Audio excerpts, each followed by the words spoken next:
これもう20年以上使ってるので、で途中たまに落っことしたりとかしてるんですけど、先日ちょっと分解して1回直しまして、なんとか生きながら。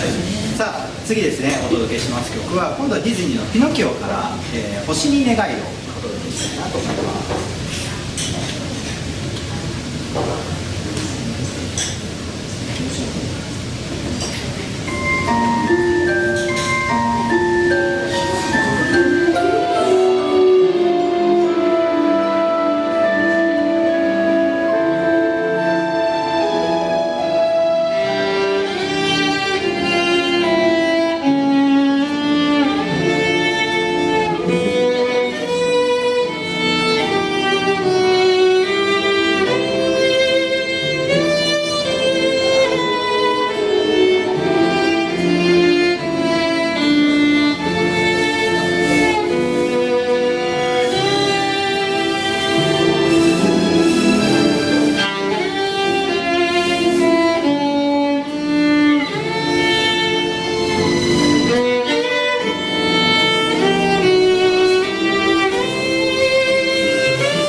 星に願いをお届けいたしました。